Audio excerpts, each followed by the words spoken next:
Me, Debbie Novitz, your cyber English teacher, back to give you another lesson, a short lesson to make you sound like a native speaker.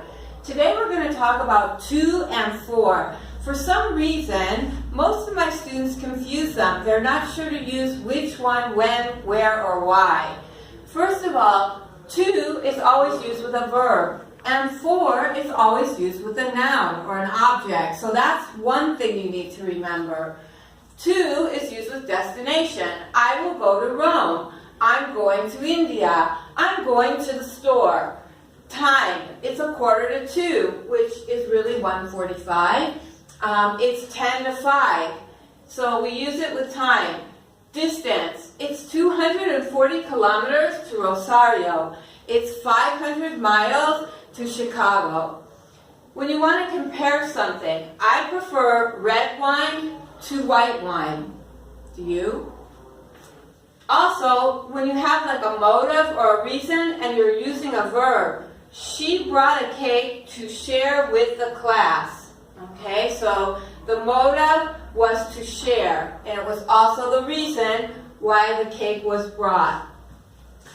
For, when you have something that's beneficial, so omega-3 or omega-3 is good for your heart, or yogurt is good for digestion. A period of time. Mandy has been dancing salsa for 10 years. I have been teaching English for, 12 years.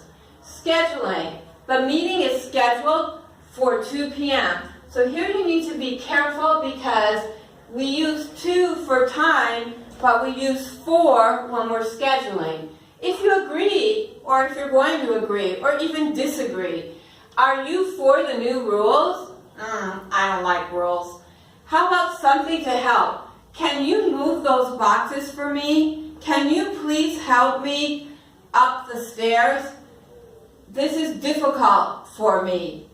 A motive or a reason when you're using a noun, not like to when it's used with a verb. Let's go out for dinner. Okay, so function. This marker is for a whiteboard. This is a whiteboard, and you know you use special markers. Now let's compare them. One thing to keep in mind is that to is usually an action. It focuses on the action, where for usually focuses on the noun. So, I stopped to get a drink. We're talking about the action, stop to get. I stopped for a drink. So we're focusing on the noun or the drink. That's more important. Take these facts to Marcos. So the action is I have this fact and I'm going to move it from here to where Marcos is. This fax is for Marcos. And there's no movement. The fax is on the table. Somebody says, who is this fax for? This fax is for Marcos. So there's no movement. We're really focusing on who it's for. Raj will bring a cake to the party. Okay, again, there's movement. He's going to pick up the cake and take it to the party. Raj baked a cake for the party. Okay, the action baked is already done. So the cake's sitting on the table and somebody says, what's that cake doing there? Who made it?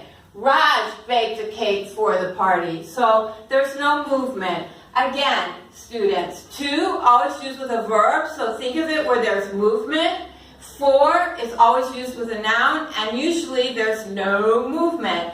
Thanks, students. If you like this video, don't forget to like it and subscribe to my channel. Thanks.